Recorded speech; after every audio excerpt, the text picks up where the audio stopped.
But right now, it is that time. Every Sunday, we set up our confession booth and give those in politics the space to shout about their political highlights and confess to their lowlights. And this week, I'm joined by former Conservative MP and Education Secretary, Justine Greening. Welcome.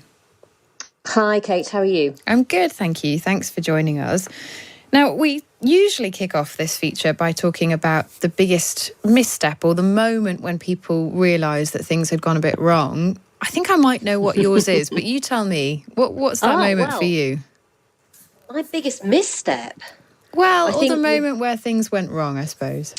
So I was thinking about this. I think it's when I shifted from the Department for Transport to International Development, partly because I probably still am, the only cabinet minister to be moved for wanting to deliver on a government manifesto commitment, in that case of not having a third runway at Heathrow, and the government changed its mind. But I think in the end, as unfair as it felt as at the time, actually going to development was just completely transformational for me on a personal level. And I think really was the making of me in many respects. So although it's probably, I would say, the lowest moment I had in my political career, actually, it was the moment when I think I probably became a better version of myself, if that doesn't sound too horribly cliched and candy floss, because I got to see the rest of the world and the lives people are leading there, and I think it made me a much better politician as a result. No, it's interesting because that happens a lot, doesn't it? Ministers or MPs are moved away from departments when they don't want to be, and it's quite unusual because most people in their jobs, unless you're sacked, you're unfortunate enough to be sacked, you don't have to leave a job when you're not quite finished. True, and I just think, it underlines that politics isn't always sensible or fair, but I think everyone knows that. And I think I got on with the job and realised that I was working with an incredible group of people. And as much as I'd love being at Transport, actually, the development brief was hugely complex. But, I worked on Ebola and led the response to that. I led the response to the Syria crisis, Typhoon Haiyan in the Philippines. I felt like we did a huge amount of very good things we should be proud about as a country whilst I was there. So, no, I was privileged to get the chance to do it. And I think the learning for me that I've often said to other people is sometimes, fantastic opportunities aren't the most obvious ones when they first pop up. But that was certainly an amazing opportunity in the end for me. So I thought what you were going to say was that some of your most difficult moments as an MP or as a politician were during the Brexit period, because that was a difficult time for lots in your party. And I thought that's probably what you're thinking as well, Kate. And it was, but at the same time, I don't have any regrets. I mean, of course, the irony for me on that Brexit deal that I didn't support was a lot of why I didn't support it was not just my constituency views, and I'm proud that I did represent them.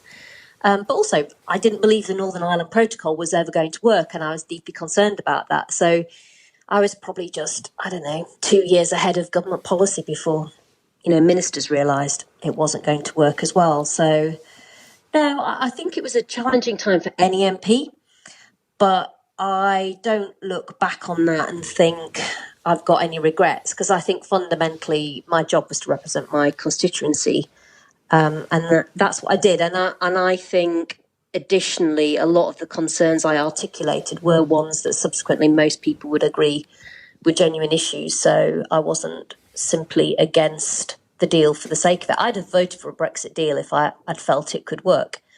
I was going to say that. Do you feel vindicated? Because we're obviously, we've been having that conversation today about Brexit, about potentially, there's some suggestion that the UK government may want to rejoin or find a way to rejoin. And lots of people over the last week saying, well, things wouldn't be as bad as they were if we hadn't left the European Union. Do you feel vindicated now?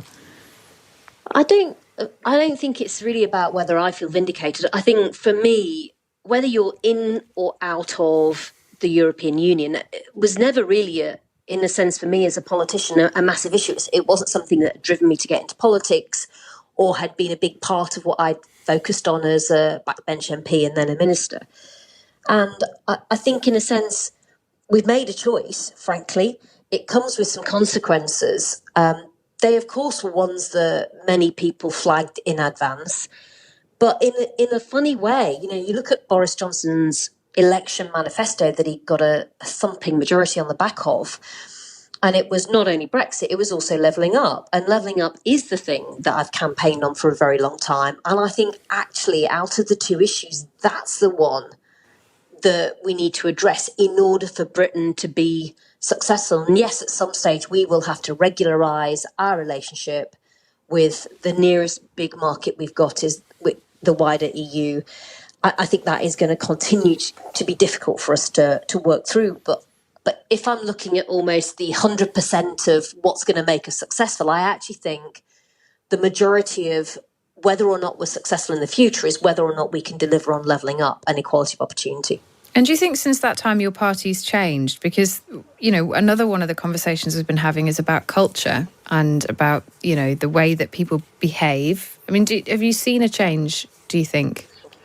I think politics became very divisive, and that's partly because that Brexit referendum was a binary question. It was yes or no. And you see this in the States. Whenever you've got two choices, people tend to split somehow 50-50. It just seems to be the nature of things. And I guess that debate did create a very divided version of politics in Britain. And one of the reasons I stepped outside of Parliament is I think if you're going to deliver better social mobility, it requires building coalitions. So I think if politics is going to succeed, it has to shift away from that more divisive culture wars approach to being a version of itself that is much more about finding some common ground to get things done. And actually, if you look at COP27 and all of the debates we saw playing out overnight, it was politics literally getting in the way of sensible steps being taken